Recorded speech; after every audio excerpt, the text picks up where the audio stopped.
नवमी की शुभकामनाएं। पूरे देश में नवमी की रौनक है। आज देश भर से कन्या पूजन की तस्वीर आई है और विदेश से प्रधानमंत्री की रामायण देखते तस्वीर आई। नमस्कार, मैं हूं ज्ञानेंद्र तिवारी और आप देख रहे हैं विस्तार न्यूज पर आपका अपना शो सीधे मुद्दे की बात। हर दिन की तरह आज भी पहले आपको 1 घंटे बताऊंगा कि देश, मध्य प्रदेश और छत्तीसगढ़ की कौन सी खबर है जो आपको मैं 8 से 9 दिखाने वाला हूं। आज सबसे पहले बात टाटा ट्रस्ट के नए चेयरमैन की करेंगे। कल रतन टाटा को अंतिम विदाई दी गई और आज उनके सौतेले भाई नोएल टाटा को टाटा ट्रस्ट का चेयरमैन बना दिया गया। पूरी खबर बताएंगे, जुड़े रहिएगा। दूसरी खबर में बात प्रधानमंत्री मोदी के लाओस दौरे की करेंगे। लाओस में प्रधानमंत्री ने रामायण दिखा है, अच्छी तस्वीर है, सब कुछ दिखाएंगे, विस्तार से बताएंगे। तीसरी खबर में बात करेंगे कैलाश विजयवर्गीय भी कह रहे हैं बटोगे तो कटोगे, योगी की तारीफ कर रहे हैं, विस्तार से दिखाएंगे। चौथी खबर में बात करेंगे मध्य प्रदेश में विधायक जी नाराज हैं, परेशान होकर जमीन पर लेट गए हैं, तस्वीर खूब वायरल हो रही है, विस्तार से बात करेंगे। हमारे सहयोगी ने विधायक से भी पूछा है काहे दंडवत हो गए जमीन में। पांचवी खबर में आपको एक तस्वीर दिखाएंगे, रिश्वत मांगते एक अधिकारी की कहानी बताएंगे। छठी खबर में बात करेंगे गुड़ी पड़वा की, मध्य प्रदेश में नाम बदल गया है गुड़ी पड़वा का। सातवीं खबर में आपको देश भर से आई नवरात्रि की तस्वीर दिखाएंगे और आठवीं खबर में बात महादेव सट्टा ऐप की करेंगे। महादेव सट्टा ऐप घोटाले के मास्टरमाइंड सौरभ चंद्राकर दुबई में गिरफ्तार हो गया। गिरफ्तारी के बाद सौरभ चंद्राकर को भारत लाने की तैयारी चल रही है। चलिए अब विस्तार से बात कर लेते हैं। अगले 1 घंटे आपको खबरों का पूरा फुल डोज दिखा देते हैं। पहली खबर क्या है? 30 लाख करोड़ के नए मुखिया होंगे नोएल टाटा। रतन टाटा 30 लाख करोड़ का कारोबार छोड़कर चले गए। कल देश के तमाम दिग्गजों की मौजूदगी में टाटा समूह के पूर्व चेयरमैन रतन टाटा को आखिरी विदाई दी गई। रतन टाटा के जाने के बाद ही ये सवाल उठने लगे थे कि टाटा समूह की जिम्मेदारी किसको दी जाएगी। आज मुंबई में टाटा समूह की अहम बैठक हुई और रतन टाटा के सौतेले भाई नोएल टाटा को टाटा ट्रस्ट का चेयरमैन नियुक्त किया गया। मतलब साफ हो गया है कि भाई की विरासत सौतेले भाई नोएल टाटा संभालेंगे। सोचिए, आज के जमाने में भाई भाई में बहस हो जाती है, संपत्ति को लेकर लड़ाई झगड़े होने लगते हैं और टाटा परिवार को देखिए, 30 लाख करोड़ की संपत्ति, वो भी बिना विवाद। समझ रहे हैं आप सब कुछ? रतन टाटा और नोएल टाटा के पिता एक हैं, लेकिन दोनों की मां अलग अलग थी। रतन टाटा के पिता नोएल टाटा ने 2 शादी की थी। पिता का नाम नवल टाटा था। उन्होंने 2 शादियां की थी। पहली पत्नी सोनी टाटा से 2 बेटे रतन टाटा और जिमी टाटा हैं और दूसरी पत्नी सिमोन से बेटे नोएल टाटा हैं। रतन टाटा के भाई जिमी टाटा ने भी शादी नहीं की है। अब रतन टाटा के जाने के बाद सवाल उठ रहा था कि इतने बड़े कारोबार को कौन संभालेगा। लेकिन आज एक अहम बैठक हुई और फैसला हो गया कि नोएल टाटा ही टाटा ट्रस्ट की जिम्मेदारी संभालेंगे। टाटा ट्रस्ट के पास टाटा समूह की 60% हिस्सेदारी है। टाटा ट्रस्ट भारत के सबसे बड़े धर्मार्थ संगठनों में से एक माना जाता है। नोएल टाटा पहले भी टाटा ट्रस्ट में ट्रस्टी मेंबर थे, लेकिन अब उन्हें चेयरमैन बना दिया गया है। सब कुछ विस्तार से और समझा देता हूं आपको, चलिए देख लीजिए। रतन टाटा के सौतेले भाई नोएल टाटा ऐसा नहीं है कि इस बिजनेस में नए हैं।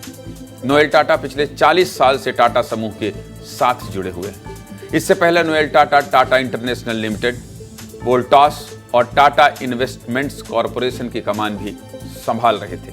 नोएल इन तीनों ही कंपनियों के चेयरमैन। इसके अलावा वे टाटा स्टील और टाइटन कंपनी लिमिटेड के वाइस चेयरमैन भी हैं। रतन टाटा को दुनिया जानती है क्योंकि रतन टाटा ने फ्रंट पर रहकर हर जिम्मेदारी निभाई, टाटा समूह को पहचान दिलाई। लेकिन नोएल टाटा भी टाटा समूह को मजबूत बनाने के लिए हमेशा पर्दे के पीछे काम करते रहे। जनता के सामने कम आते थे, पर्दे के पीछे से परिवार की विरासत को और मजबूत कर रहे थे। पूरे साल के साथ आपको सब कुछ बता देता हूँ। साल 1998 में नोएल टाटा को ट्रेंट का MD बनाया गया। तब ट्रेंट का एक स्टोर था और आज भारत में ट्रेंड्स के 700 स्टोर हैं।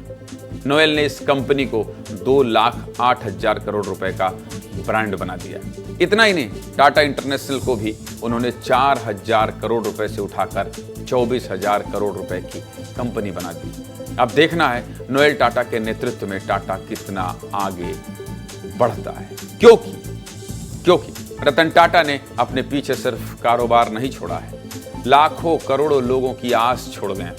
टाटा ट्रस्ट से एक उम्मीद छोड़ गए। 10 लाख लोग जो टाटा समूह से जुड़े हैं उनका भरोसा छोड़ गए। इसलिए संपत्ति से ज्यादा बड़ी विरासत है रतन टाटा की शख्सियत। अब देखना है उनके बाद नोएल टाटा पर लोग कितना भरोसा कर पाते। चलिए अगली खबर क्या है।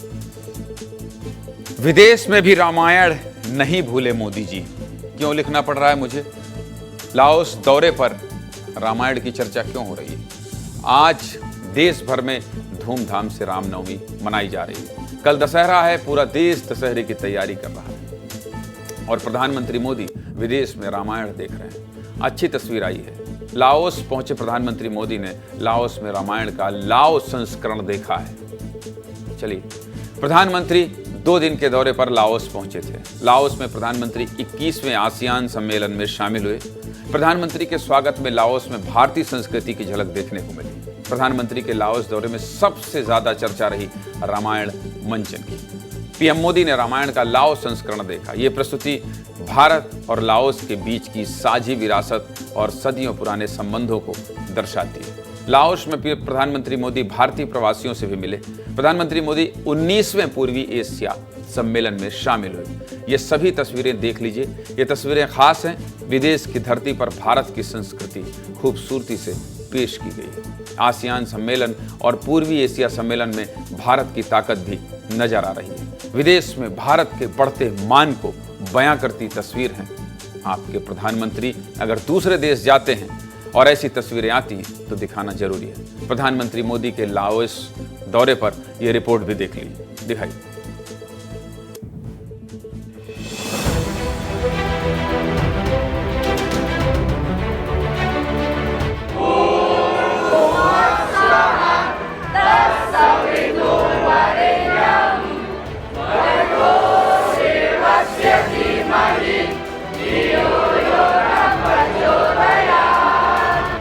कि 21वीं सदी एशियन सेंचुरी भारत और आसियान देशों की सेंचुरी है।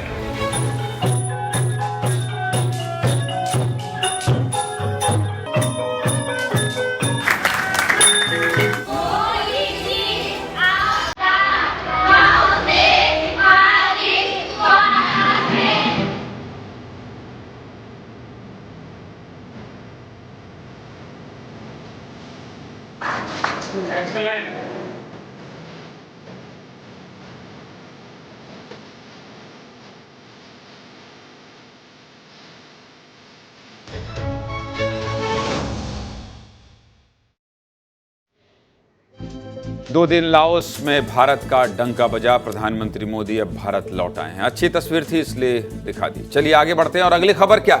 अगली खबर है जमीन पर क्यों लेट गए विधायक जी। बताइए, जमीन पर लेट रहे हैं विधायक जी। कहां के? मध्य प्रदेश में विधायक जी परेशान हैं। और हां, थोड़ा बहुत नहीं भाई साहब, थोड़ा बहुत नहीं, बहुत ज्यादा परेशान। इतना परेशान हैं कि थाने में, एसपी ऑफिस में दंडवत हुए जा रहे हैं। विधायक जी थाने में धरना भी दे रहे हैं। और बड़ी बात सुन लीजिए, दोनों ही विधायक बीजेपी के ही हैं। एक विधायक जी ने तो इस्तीफा भी दे दिया, हालांकि बाद में मान मनोबल के बाद इस्तीफा वापस हो गया। पूरी खबर जान लीजिए। चलिए पूरी खबर विस्तार से बता देता हूं। सबसे पहले बात मध्य प्रदेश के मऊगंज की कर लेते हैं। विधायक जी का नाम प्रदीप पटेल है और माननीय मऊगंज से विधायक है। विधायक जी जब बहुत परेशान हो गए तो मऊगंज के एसपी कार्यालय गए और एएसपी साहब के सामने दंडवत हो गए। वीडियो जब सोशल मीडिया पर आया तो खूब वायरल हुआ और विधायक जी खूब ट्रोल भी हुए। लेकिन लोग ये जरूर जानना चाह रहे थे कि आखिर ऐसा क्या हुआ कि भाजपा की ही सरकार में भाजपा के ही विधायक को एएसपी के सामने दंडवत होना पड़ रहा। तो चलिए पूरी कहानी विस्तार से बता देता हूं। दरअसल मऊगंज के विधायक प्रदीप पटेल अपने इलाके में अवैध मादक पदार्थों की बिक्री से परेशान थे। बहुत जगह शिकायत की लेकिन कोई समाधान नहीं निकला। विधायक जी इतना परेशान हो गए कि अपनी ही सरकार में पहुंच गए पुलिस कप्तान के ऑफिस और एएसपी के सामने दंडवत हो गए। और इतना ही नहीं, पुलिस पर आरोप लगा दिया कि मुझे पुलिस मरवाना चाहती है। देख लीजिए और सुन लीजिए कि विधायक जी पुलिस के सामने दंडवत होते हुए कह क्या रहे हैं। सुनाइए और दिखाइए भी। समस्या कुछ नहीं है, गुंडों से आप मेरे को मरवा नहीं रहे हो। सर मेरे ऐसा मत करिए सर, ऐसा नाराजगी मत करिए। अरे इतना सारे गुंडे चारों तरफ हाहाकार हो जाए। उन्होंने बोला है कि मैं तो एडिशनल एसपी आईजी ने बोला है प्रदीप पटेल को कत्ल कर दिया है, उसको इनाम देंगे। क्या बात कर रहे हो आप? बोले हो, आप हमको बता रहे हो, आप बताओ कि क्यों ऐसा करते हो? हमने तो ऐसा कुछ नहीं किया। अब मऊगंज के विधायक प्रदीप पटेल तो नशे के अवैध कारोबार से परेशान थे ही, लेकिन दंडवत होने की घटना के बाद बीजेपी के ही एक और विधायक अजय बिश्नोई प्रदीप पटेल के समर्थन में आ गए और सोशल मीडिया प्लेटफॉर्म एक्स पर वीडियो शेयर करते हुए लिखा कि प्रदीप जी आपने सही मुद्दा उठाया है। ऐसा कह रहे हैं जबलपुर के पाटन से विधायक बीजेपी विधायक अजय बिश्नोई। अब जब इतना सब कुछ हो ही गया था तो हमारे सहयोगी विधायक प्रदीप पटेल से भी बात करने पहुंचे और पूछा कि आखिर ऐसा क्या हो गया था जो आपको एएसपी के सामने दंडवत होना पड़ा। सुन लीजिए क्या कह रहे हैं विधायक जी, सुनाइएगा। जी, क्या बीजेपी की सरकार में बीजेपी विधायकों की सुनवाई नहीं है? कई जगह से ऐसी तस्वीरें गड़बड़ करेंगे अधिकारी का नाम तो लिखा, मैं तो नाम लेके बोलता हूँ। अब जब मैं किसी भी ऐसे कारोबारी को जो उसके अपराध का पूरा माफिया, उन पे मैं छेड़छाड़ करूंगा, सरकार से उनको सपोर्ट मिलेगा नहीं, विधायक सांसद से सपोर्ट मिलेगा नहीं, जो पहले कांग्रेस के समय में विधायक लोग सपोर्ट करते थे, उनके वीडियो है, सब कुछ है। तो जब सपोर्ट नहीं मिल रहा हमसे तो स्वाभाविक है वो किसी न किसी अधिकारी को पकड़ेंगे, और जब अधिकारी को पकड़ लेंगे तो पुलिस के अधिकारी को अगर कोई पकड़ लेगा तो फिर किसी भी हद तक जा सकता है, किसी को भी मार सकता है। ये तो मामला था मऊगंज का, लेकिन बात यहीं तक नहीं रुकी। एक और विधायक जी नाराज हैं और ये भी बीजेपी के ही विधायक हैं, सागर की देवरी विधानसभा से।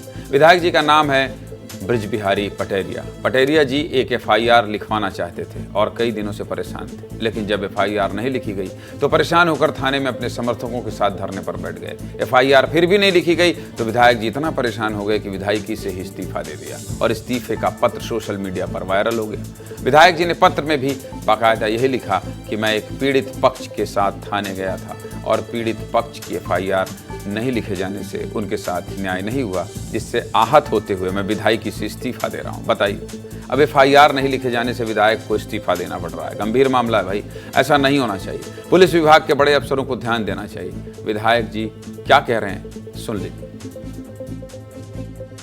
मैं निर्वाचित विधायक हूँ। यदि विधायक खुद आना पड़े पुलिस थाने में पीड़ित पक्ष की रिपोर्ट लिखवाने के लिए और ना लिखी जाए, इससे शर्मनाक बात क्या हो सकती है? और वो भी सत्ता पक्ष का विधायक, मैंने दे दिया इस्तीफा। ऐसी विधायक मुझे नहीं करना है।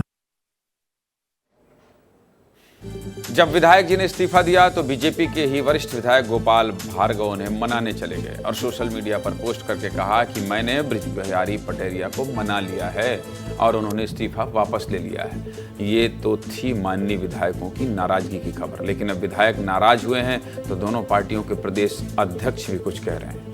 क्या कह रहे हैं ये भी सुन लीजिए। मऊगंज के विधायक हैं, वो एसपी के पैर पड़ रहे हैं, छू रहे हैं, और वो वीडियो में ये कह रहे हैं कि मेरी हत्या करवा दो। एसपी ने कहा माफियाओं को कि अगर इसके कोई हत्या करके आओ तो मैं इनाम दूंगा। ये बीजेपी के विधायक के वर्ड है, शब्द है। अगर उस पूरे वीडियो को आप ढंग से सुनोगे तो ये एहसास होगा। पूर्व मंत्री अजय बिश्नोई बीजेपी के अभी विधायक हैं, उन्होंने कल ही एक ट्वीट किया मध्य प्रदेश के संदर्भ में कि पूरा प्रदेश नशा माफिया, ड्रग्स माफिया, शराब माफियाओं की गिरफ्त में। जीतू पटवारी जी अपने दल को संभालें, भारतीय जनता पार्टी की चिंता न करें, और भारतीय जनता पार्टी हमारे मुख्यमंत्री जी के नेतृत्व में सरकार जो काम कर रही है संवेदनशीलता के साथ और हर प्रकार से गुड गवर्नेंस देने का काम हमारे मुख्यमंत्री जी, हमारी सरकार कर रही है।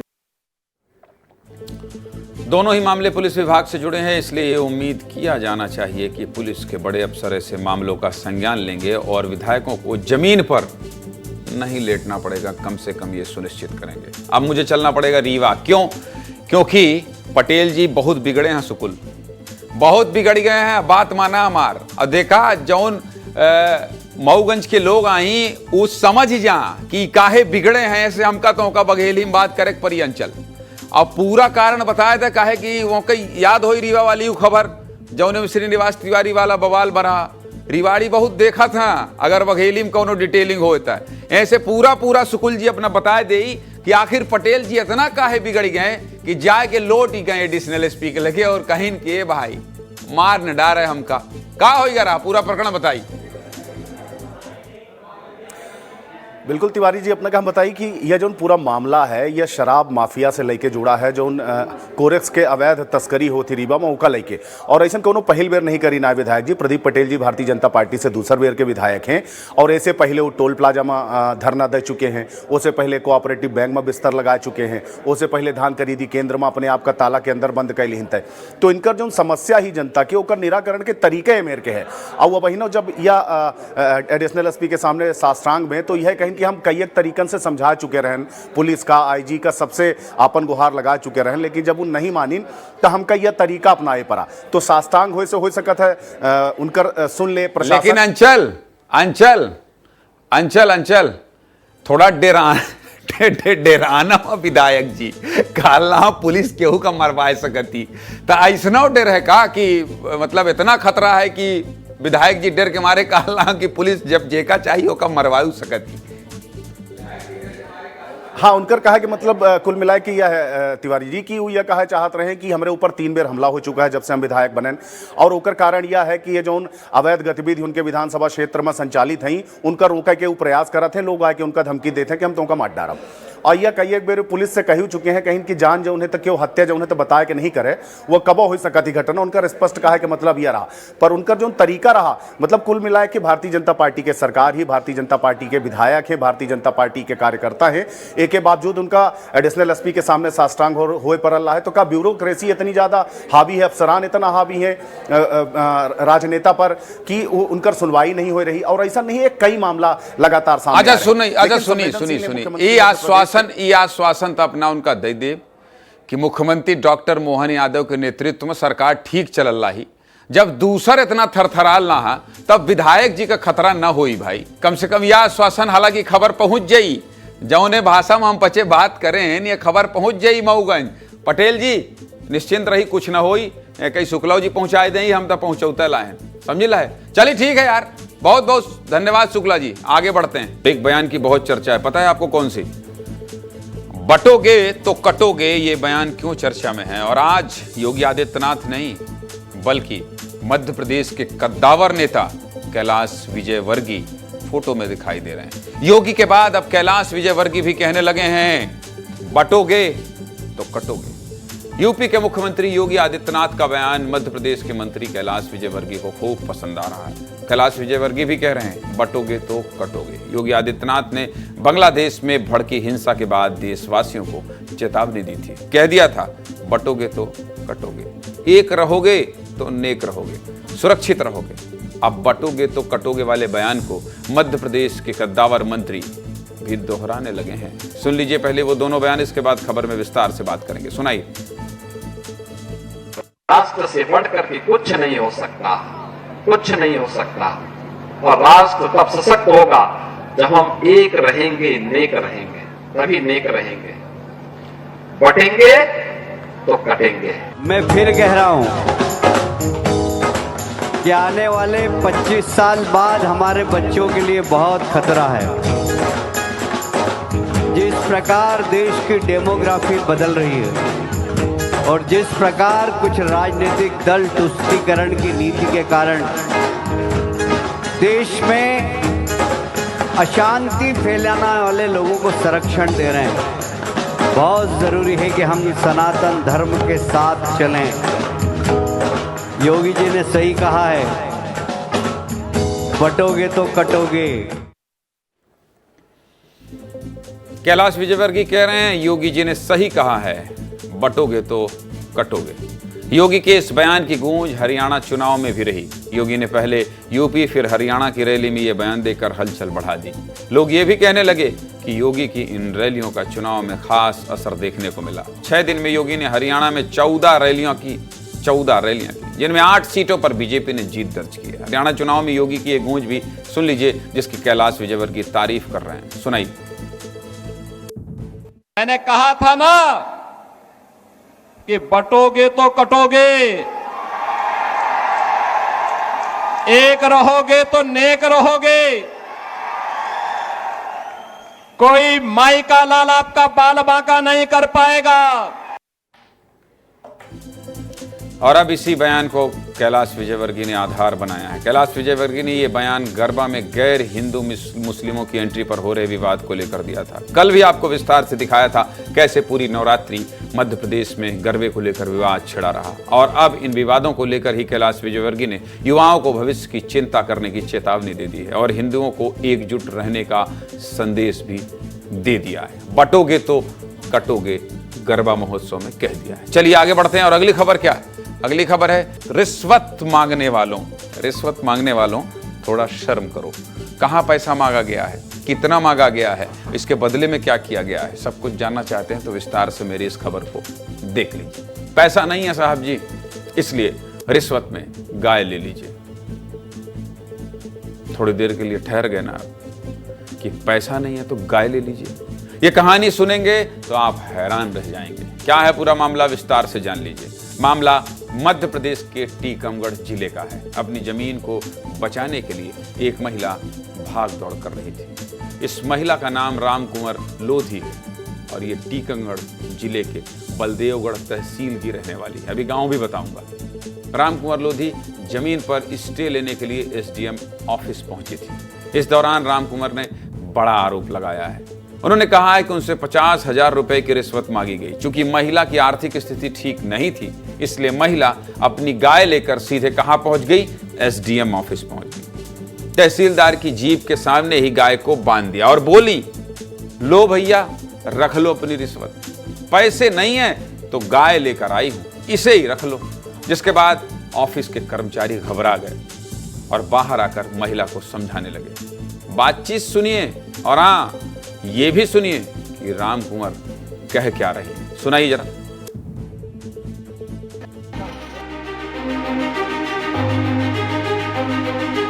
आने गए थे तो दरोगा कत्तू के स्टेक ले आ, जब तुम्हारा काम बंद कीजिए। इधर स्टेक के लिए भी आए तो पांडे बाबू और मैडम हमें स्टेक नहीं दे रहे।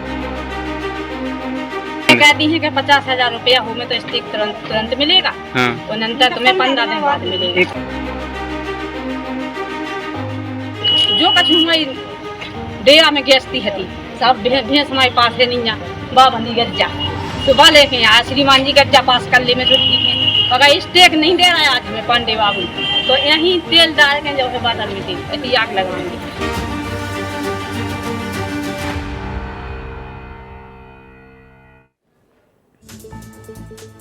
महिला के इस तरह रिश्वत देने की चर्चा हर तरफ हो रही है। अब गाय लाके जब एसडीएम कार्यालय में कोई बांध देगा तो चर्चा तो होगी, खबर तो दिखानी ही पड़ेगी प्राइम टाइम में। दरअसल पीड़ित महिला कैलपुरा गांव की रहने वाली है। उसकी जमीन पर गांव के दबंग जबरदस्ती कब्जा कर रहे हैं, ऐसा आरोप है।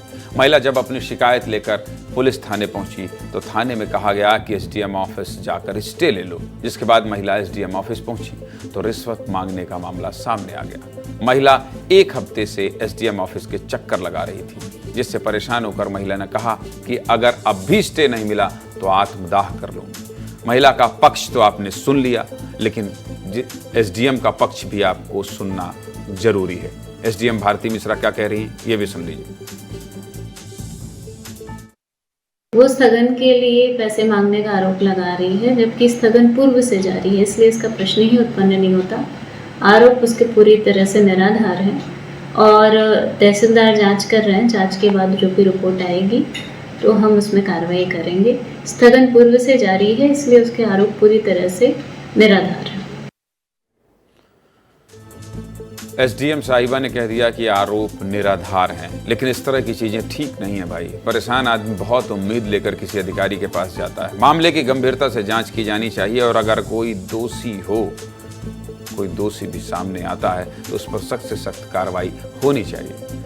परेशान है इसीलिए तो दर दर भटक रही है और आत्मदाह करने की बात तक कह रही है। चलिए आगे बढ़ते हैं। लेकिन हाँ, रिश्वत लेना या मांगना ठीक नहीं है। चलिए आगे बढ़ते हैं, अगली खबर क्या है ये बता देते हैं आपको। नवरात्रि में पूरे देश का माहौल दिखाना इसलिए जरूरी है क्योंकि पूरे 9 दिन देश में धूमधाम रही और नवरात्रि जब आती है तो लोगों की आस्था देखते बनती है, इसलिए दिखाना चाहिए। नवरात्रि की आप सभी को बहुत बहुत शुभकामनाएं। पूरे देश में नवरात्रि का पर्व मनाया जा रहा है। मेरी कोशिश रही हर दिन आपको नवरात्रि की खास तस्वीरें दिखाता रहूं और विस्तार न्यूज ने तो सुबह से लेकर रात तक 9 महिला एंकरों के साथ आपको नवरात्रि की हर तस्वीर दिखाई। आस्था और भक्ति की हर तस्वीर विस्तार न्यूज ने विस्तार से दिखाई है। आज नवरात्रि का समापन हो रहा है। नवमी के दिन कन्या पूजा करके 9 दिन का उपवास का भी समापन हुआ है। पहले शुरुआत देश भर से आई आस्था की तस्वीरों से करते हैं। आम से लेकर खास तक हर कोई मां की आस्था में लीन है। बीजेपी के राष्ट्रीय अध्यक्ष जेपी नड्डा ने महानवमी पर हिमाचल के बिलासपुर में पूजा अर्चना की है। उत्तर प्रदेश के मुख्यमंत्री सीएम योगी ने गोरखपुर में कन्या पूजन किया है। बिहार के मुख्यमंत्री नीतीश कुमार ने पटना में पूजा अर्चना की है। जिनके सीएम रहते हरियाणा में बीजेपी ने ऐतिहासिक जीत दर्ज की।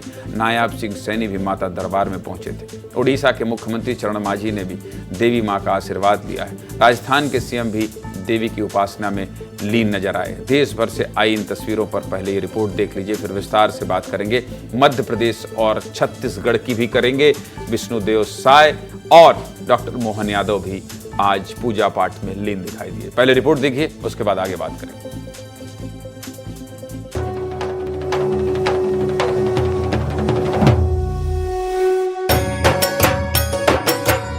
माता का आशीर्वाद लेकर माँ से प्रार्थना करते हैं कि सारा संसार और अपना देश मंगल में रहे, सुखी रहे।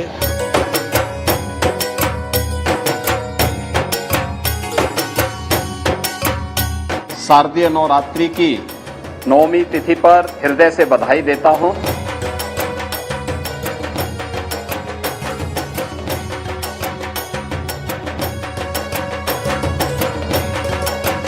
पवित्र शुभ अवसर पर मैं माँ के पास प्रार्थना किए कि लोगों को सुख, शांति और समृद्धि मिले। बहुत अच्छे से दर्शन हुआ। हम पूरे परिवार के साथ आए थे और हमें बहुत अच्छा दर्शन मिला।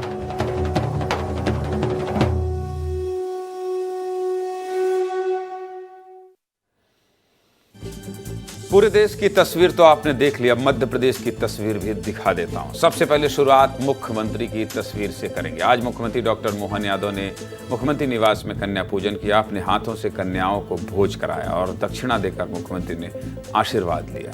पूरे मध्य प्रदेश से भक्ति की तस्वीर आई। सीएम, डिप्टी सीएम सब आज मां की आराधना में लीन है। मध्य प्रदेश बीजेपी के अध्यक्ष वीडी शर्मा, केंद्रीय मंत्री शिवराज सिंह चौहान ने भी कन्या पूजन किया। कैलाश विजयवर्गीय ने मां की पूजा की और बाबा बागेश्वर ने भी कन्याओं को भोज कराया। मध्य प्रदेश में नवरात्रि पर कैसा माहौल है, ये रिपोर्ट देखिए, समझ जाएंगे। दिखाइए।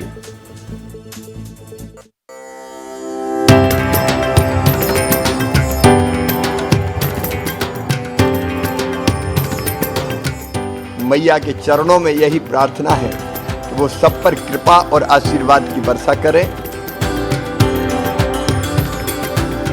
आज का दिन बहुत महत्वपूर्ण। अष्टमी को माँ से शक्ति हमें काम करने की और हमें ज़्यादा से ज़्यादा शक्ति मिले, माँ से आशीर्वाद।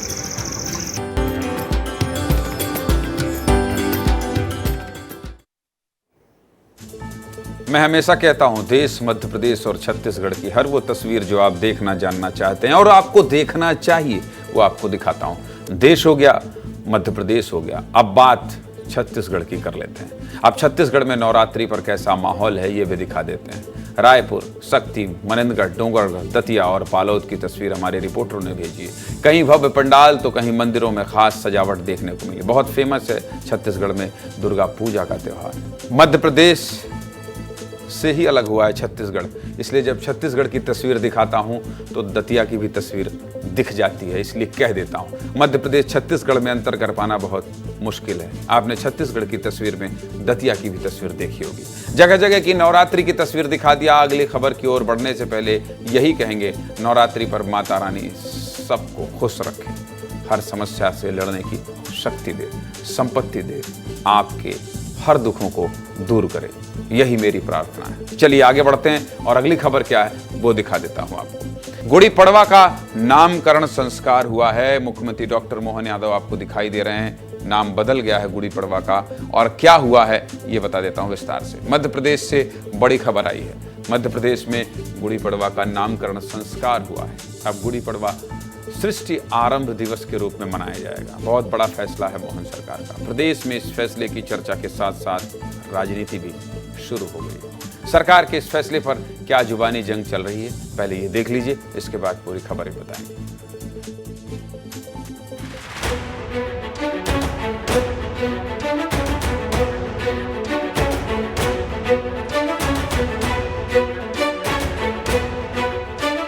सनातन संस्कृति में गुड़ी पड़वा का एक महत्व है।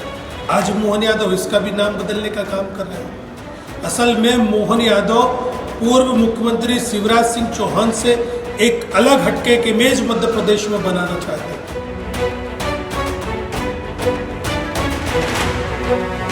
भारतीय मनीषा परंपरा में गुड़ी पड़वा को सृष्टि आरंभ दिवस के रूप में जाना जाता रहा है। सनातनी लगातार इस पर्व को इसी रूप में मनाते हुए चले आए हैं। कांग्रेस की आपत्ति होना स्वाभाविक है, क्योंकि कांग्रेस का मूल चरित्र ही सनातन के विरोध का है।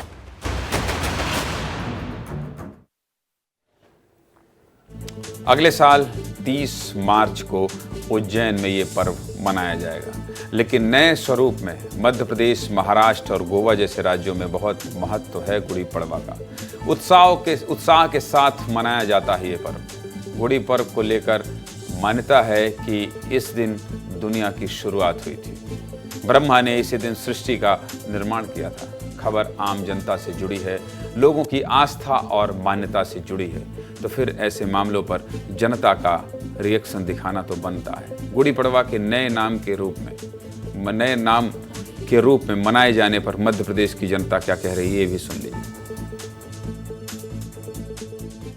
गुड़ी पड़वा को अगर सृष्टि आरंभ दिवस के रूप में मनाया जाए तो ये एक तरीके से उनका सही निर्णय है, क्योंकि अगर देखा जाए तो हमारा जो कैलेंडर है हिंदू का, जो विक्रम संवत जो अपना चलता है पंचांग का, तो वो इंग्लिश कैलेंडर से आगे है। सरकार गुड़ी पड़वा को जो है किसी अच्छे मतलब उसको और अच्छा नाम देना चाहती तो कोई दिक्कत नहीं है। सरकार सही कर रही है, ये नाम इसका चेंज करके। अलग अलग परसेप्शन है सरकार के इस फैसले को। लोग पर्व का नाम बदलने के रूप में भी देख रहे हैं। ऐसा नहीं है, गुड़ी पर्व का नाम गुड़ी पर्व ही रहेगा, लेकिन उसे सृष्टि आरंभ दिवस के रूप में मनाया जाएगा। मध्य प्रदेश में ऐसे ही बहुत सारी जगह हैं जिसका नाम बदलने के बाद खूब राजनीति हुई है, खूब हंगामा हुआ है। मामला आपसे जुड़ा है, जनहित से जुड़ा है, तो आपको दिखाया और फिर विस्तार से समझाने के लिए मुझे जाना पड़ेगा श्याम जी के पास। श्याम जी, क्या बात है, बहुत गंभीर लग रहे हैं आप। नाम बदलने से आप तो दुखी नहीं होंगे? सृष्टि आरंभ दिवस बड़ा कठिन है, लेकिन ठीक है, बताइए।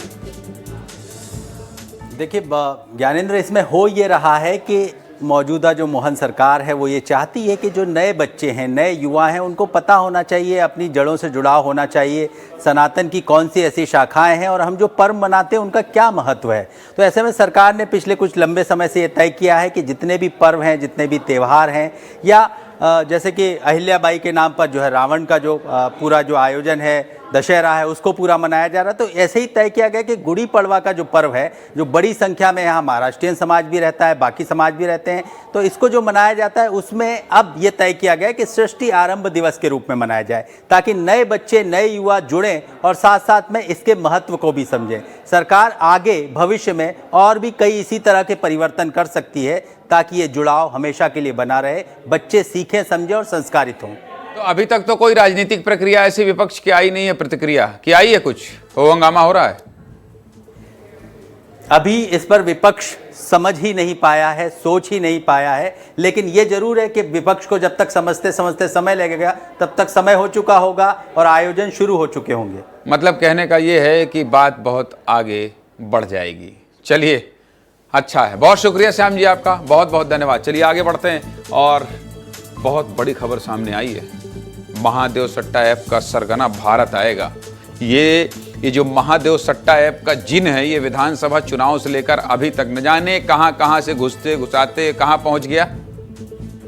यूएई, और अब कह रहे हैं भारत आएगा। बहुत बड़ी खबर सामने आई है। महादेव सट्टा ऐप के सरगना को दूसरे देश की पुलिस ने शिकंजे में ले लिया है। छत्तीसगढ़ पुलिस और ईडी बड़ी तैयारी में जुट गई है। क्या है पूरा मामला, विस्तार से जानना चाहते हैं? चलिए विस्तार से जान लीजिए। करीब 6000 करोड़ की महादेव सट्टा ऐप घोटाले का मास्टरमाइंड सौरभ चंद्राकर दुबई में गिरफ्तार हो गया। गिरफ्तारी के बाद सौरभ चंद्राकर को भारत लाने की तैयारी चल रही है। सौरभ चंद्राकर को मनी लॉन्ड्रिंग और धोखाधड़ी के आरोप में गिरफ्तार किया गया है। ईडी की कोशिशों के बाद इंटरपोल के रेड कॉर्नर नोटिस के आधार पर कार्रवाई हुई है। सौरभ चंद्राकर के उसके साथ ही रवि उप्पल को भी भारत लाने की तैयारी की जा रही है। रवि उप्पल को महादेव सट्टा ऐप का दूसरा मास्टरमाइंड कहा जाता है। मामला बहुत बड़ा है। इस पूरे मामले को लेकर क्या कहा है दुर्ग आईजी राम गोपाल गर्ग ने? विस्तार न्यूज संवाददाता नीतीश गर्ग ने दुर्ग पहुंचकर बात की है आईजी से। क्या कह रहे हैं आईजी? क्या प्लान है? क्या क्या अब तक हो गया है? क्या होने वाला है? कब तक भारत आ जाएगा महादेव सट्टा ऐप का सरगना? सब कुछ जानना समझना चाहते हैं तो सुन लीजिए दुर्ग आईजी से विस्तार से चर्चा की है नीतीश गर्ग। सुनाइए ये बातचीत।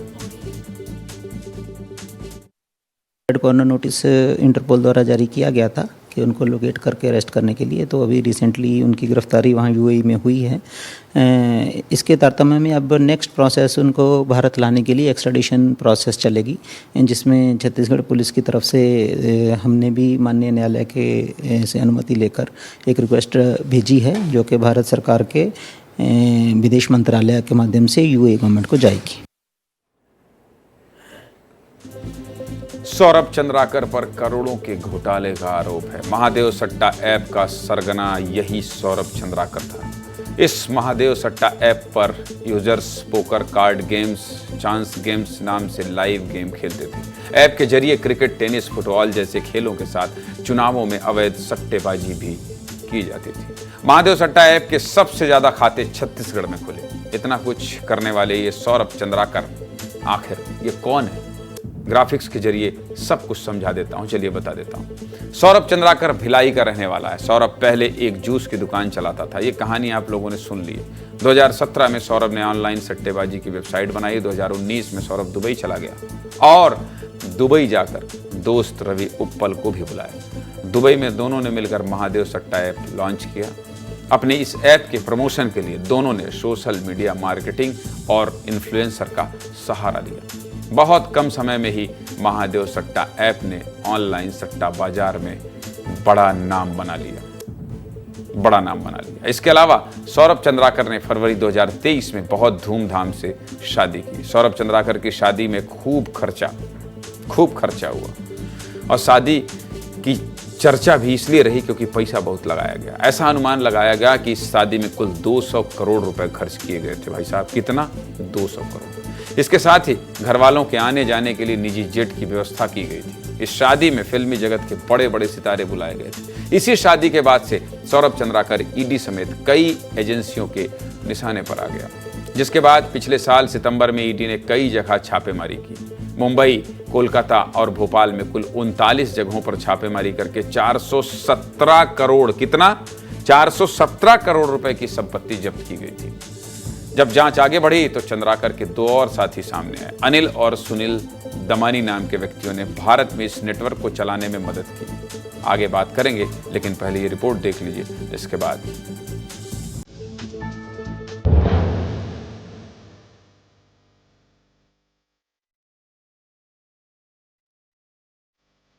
इस घर में रहने वाले व्यक्ति ने 200 करोड़ रुपए शादी में खर्च किए। सौरभ चंद्राकर के पिता जो है निगम में जो है साधारण से छोटे से जो है पंप ऑपरेटर।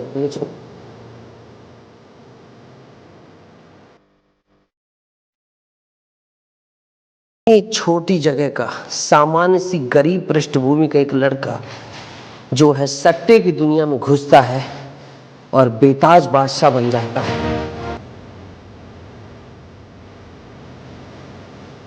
दुकान को देख रहे हैं, ये वही दुकान है जहां से सौरभ चंद्राकर ने नींव डाली थी ऑनलाइन बेटिंग। धीरे धीरे इसी जूस की दुकान से जो है जो पूरा सट्टा है, जो ऐप है, जो वेबसाइट है, ये पूरे देश में फैलाने की साजिश की गई।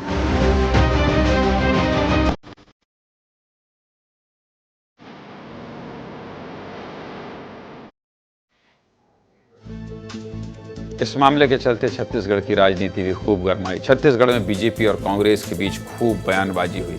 और इतना ही नहीं, महादेव सट्टा ऐप के मामले में ईओडब्ल्यू ने छत्तीसगढ़ के पूर्व मुख्यमंत्री भूपेश बघेल के खिलाफ एफआईआर भी दर्ज की। इस एफआईआर में पूर्व मुख्यमंत्री भूपेश बघेल, सौरभ चंद्राकर और रवि उप्पल समेत 16 अन्य लोगों का नाम शामिल किया गया था। इस पूरे मामले में पूर्व मुख्यमंत्री भूपेश बघेल के राजनीतिक सलाहकार विनोद वर्मा और उनके 2 एसडी से भी पूछताछ की गई। अब जब मामला फिर से गरमाया है तो क्या कह रहे हैं पूर्व मुख्यमंत्री भूपेश बघेल, ये भी सुन लीजिए, सुनाइए। गिरफ्तार करना अलग बात है, देश में लाना दूसरी बात है। और अभी तक के देश के जितने भगोड़े हैं उसको तो ला नहीं पाई। चाहे वो मालिया की बात करो, चाहे नीरव मोदी की बात करो, मोहित चौकसी की बात करो, किसी की बात करो। सबसे बड़ी बात ये है कि ये सरकार महादेव सट्टा को बंद करना चाहती कि नहीं करना चाहती। डबल इंजन की सरकार, भारत सरकार से मैं ये पूछना चाहता हूँ, ये महादेव सट्टा बंद करना चाहते हैं कि नहीं करना चाहते हैं? गलत है तो बंद करें और कार्रवाई करें। ईडी और सेंट्रल एजेंसियों के साथ छत्तीसगढ़ पुलिस ने तैयारी शुरू कर दी है और हो सकता है कि इसमें एजेंसियों को सफलता भी मिले, जिसके बाद आने वाले दिनों में महादेव सट्टा ऐप के सरगना सौरभ चंद्राकर को भारत लाया जा सकता है। और अगर ऐसा होता है तो बहुत बड़े बड़े खुलासे होंगे और बहुत से राज से पर्दा उठेगा। और क्या क्या हो सकता है, और क्या क्या हो सकता है मृगेन जी, और क्या क्या हो सकता है? जिस तरह से तेजी दिखाई जा रही है महादेव सट्टा ऐप के सरगना को लाने के लिए, वैसे क्या इस कवरेज का सरगना नितेश गर्ग भी आपके साथ है? अगर है तो आप दोनों बात कीजिए और पहले आप राजनीतिक इसके जो मायने हैं वो बताइए, फिर उसके बाद नितेश ने और क्या क्या कैमरे के पीछे देखा पाया है ये भी बताइए। मृगेन जी, देखिए, इस पूरे मामले में जो राजनीतिक बात है वो ये है कि भाजपा लगातार विधानसभा चुनाव के समय से ही ये इस्टेब्लिश करने की कोशिश कर रही थी कि महादेव सट्टा में एक बड़ा भ्रष्टाचार हुआ और उसका पैसा सत्ता में, उस समय जो सत्ता में थे उन लोगों के पास पहुंचा। सीधे सीधे आपने और हमने सबने देखा कि जब पूर्व मुख्यमंत्री भूपेश बघेल के राजनीतिक सलाहकार विनोद वर्मा को बुलाया गया ईडी, तो वो ईडी कार्यालय परिवार के साथ पहुंचे और तमाम तरह की पॉलिटिक्स हुई। आने वाले समय में, क्योंकि अब चुनाव कांग्रेस हार चुकी है, सत्ता से बाहर है, और सत्ता से बाहर जाने के तत्काल बाद जो एफआईआर होती है उसमें पहली बार पूर्व मुख्यमंत्री भूपेश बघेल का नाम आता है। अब इस मामले में जब सौरभ चंद्राकर तक पहुंच ही गई है पुलिस, अगर उसे लाने में सफल होती है तो कुल मिलाकर सबसे बड़ी अगर किसी की मुश्किल बढ़ेगी तो पूर्व मुख्यमंत्री भूपेश बघेल हैं, उनके जो राजनीतिक सलाहकार रहे हैं उस समय, तत्कालिक ओएसडी रहे हैं, इन लोगों की मुश्किलें बढ़ेंगी। अब नितेश से भी बात करेंगे। आज नितेश पूरे दिन वहाँ आपने देखा कि किस तरीके का माहौल है और क्या क्या आपने देखा? जी बिल्कुल, सियासी सरगर्मी तेज है और जब जब भी हम जा रहे थे, चाहे वो सौरभ चंद्राकर का घर हो, चाहे वो रवि उप्पल का घर हो, इसके साथ ही जो तमाम क्षेत्र में हम जा रहे थे तो वहाँ लोगों के प्रति अलग तरीके की जिज्ञासा थी, क्योंकि सौरभ चंद्राकर वो नाम बन चुका है जो सबसे ज़्यादा चर्चाओं में रहा। चाहे वो चुनाव की बात हो, चाहे उसकी बात हो, तो लोग तरह तरह से पूछ रहे थे कब आएगा, कैसे आएगा, जो प्रक्रिया है उसको कुल मिलाकर वहाँ स्थानीय लोगों की भी सबसे बड़ी चर्चा यही है कि सौरभ चंद्राकर आएगा कैसे। हालांकि छत्तीसगढ़ में बहुत बड़े पैमाने पर इस ऐप का नेटवर्क है और बहुत सारे लोग जुड़े हैं। जी, सबसे बड़ी बात है प्रक्रिया, जिसको लेकर पेचीदगी थी, लोग समझ नहीं पा रहे थे कैसे गिरफ्तार हुआ, क्या हुआ। तो जिसे मैं एक बार बता देना चाहूँ कि इंटरपोल को यहाँ की एजेंसियों ने नोटिस दिया। इंटरपोल ने रेड कॉर्नर नोटिस जारी किया जो तमाम देशों में फैला दिया कि कहीं भी सौरभ चंद्राकर दिखाई दे इसको तुरंत गिरफ्तार कर लिया जाए। लेकिन सौरभ चंद्राकर तो यूएई में बैठा था, तो यूएई पुलिस को उस रेड कॉर्नर नोटिस के आधार पर उसे गिरफ्तार करना पड़ा। अब जो आगे की प्रक्रिया है, यूएई पुलिस के हवालात में है, कस्टडी में सौरभ चंद्राकर। अब जो भारतीय दूतावास के माध्यम से कम्युनिकेशन मृगेन जी, छत्तीसगढ़ पुलिस, अरे नितेश सुनिए, मैं ये कह रहा हूं कि सौरभ चंद्राकर टाटा सुमो और कमांडर से नहीं आएगा, कमांडर से नहीं आएगा, वो आएगा हवाई जहाज से। चलिए, बहुत शुक्रिया आपका, आएगा तो सबको पता चल ही जाएगा। चलिए आगे बात करते हैं। और अगली खबर क्या है? क्या है अगली खबर? बस्तर का दशहरा बहुत खास है, महीनों चलता है। कल पूरे देश में दशहरे का पर्व मनाया जाएगा, लेकिन बस्तर का दशहरा बहुत खास है। बस्तर के ऐतिहासिक दशहरे को देखने के लिए बस्तर में भक्तों की भारी भीड़ पहुंचने लगी। आज ऐतिहासिक बस्तर दशहरा में शामिल होने के लिए मां दंतेश्वरी की डोली और छत्र भी जगदलपुर के लिए रवाना हो गई। पुलिस जवानों ने मां दंतेश्वरी की डोली को सलामी दी है। इस बीच काफी बड़ी संख्या में लोग दंतेश्वरी माता की डोली और छत्र के दर्शन के लिए पहुंचे। नगर में जहां जहां मां दंतेश्वरी की डोली और छत्र पहुंची, वहां वहां लोगों ने पूरे नगर और रोड को रंगोली और फूलों से सजा दिया। बस्तर की ऐतिहासिक दशहरा 600 सालों से चला आ रहा है और सबसे खास बात है कि यहाँ दशहरा 75 दिनों का होता है। दुनिया में सबसे लंबे वक्त तक दशहरा बस्तर में ही मनाया जाता है। सबसे खास बात यह है कि यहाँ रावण का दहन नहीं किया जाता। कल दशहरा है और बस्तर का दशहरा ऐतिहासिक है, इसलिए आपको बता दिया। आज बस इतना ही और बज गया है 8:50, इसलिए मुझे जाने दीजिए। लेकिन जाते जाते एक काम करना मत भूलिए। लैपटॉप मैंने बंद कर दिया है, मतलब आप समझ गए हैं कि आपको क्या करना है। आपको करना क्या है, देखिए, आप लोग जो खबर भेज रहे हैं वही हम दिखा रहे हैं। आप लगातार अपनी खबर भेजते रहिए। और एक बार फिर से बता दूं कि यहां खबर दिखाने के बाद खबर को अंजाम तक पहुंचाने की गारंटी है। जिस तरह गृह मंत्री देश के कह दिए हैं ना कि नक्सलवाद खात्मे की गारंटी है, पाताल में भी छिपे होंगे तो छोड़ेंगे नहीं, उसी तरह से अगर आपको परेशान करने वाले इसी कमरे में बंद होंगे और उनको लगता है कि एक खबर दिखाकर विस्तार न्यूज आगे बढ़ जाएगा, तो माफ कीजिएगा साहब, ये विस्तार न्यूज आपका अपना चैनल है। जब आपका अपना चैनल लाइन लिख रहे थे तो बहुत जिम्मेदारी का एहसास हो रहा था। इसलिए आपकी परेशानी अब तक, जब से ये नंबर हमने जारी किया पिछले 1.5-2 महीने में, लगभग 1.5 महीने से ऊपर हो गया, तब से 20 से ज्यादा लोगों की समस्याओं का समाधान हुआ है। जिले के कलेक्टर ने संज्ञान लिया है, न जाने कितने तहसीलदार पटवारी ने संज्ञान लिया है, न जाने कितने एडिशनल एसपी और एसपी ने संज्ञान लिया है। हम जो खबर दिखाते हैं हमारा रिपोर्टर जिम्मेदारों तक जाता है। इसलिए कह रहा हूं, आपकी समस्या के लिए, आपकी परेशानियों के लिए परेशान हो रहा है विस्तार न्यूज। और फिर कह रहा हूं 8282824982 पर आप व्हाट्सएप कीजिएगा, फोन मत कीजिएगा। फिर से कह रहा हूं, ये नंबर देख लीजिए, बहुत महत्वपूर्ण है। व्हाट्सएप कीजिएगा, फोन मत कीजिएगा। और इस नंबर को किसी ग्रुप में मत जोड़िएगा। ये आपकी समस्या को दिखाने के लिए। आप खूब मैसेज कर रहे हैं, आप हजारों की संख्या में मैसेज कर रहे हैं, लेकिन महत्वपूर्ण मुद्दे, वो मुद्दे जो मैं जिम्मेदारों तक पहुंचा सकूं, उसको इस नंबर पर मैसेज कीजिए। हाल चाल क्या पूछना, मैं बताता ही हूं कि सब कुछ बढ़िया चल रहा है। मौज में रहिए, मस्त रहिए।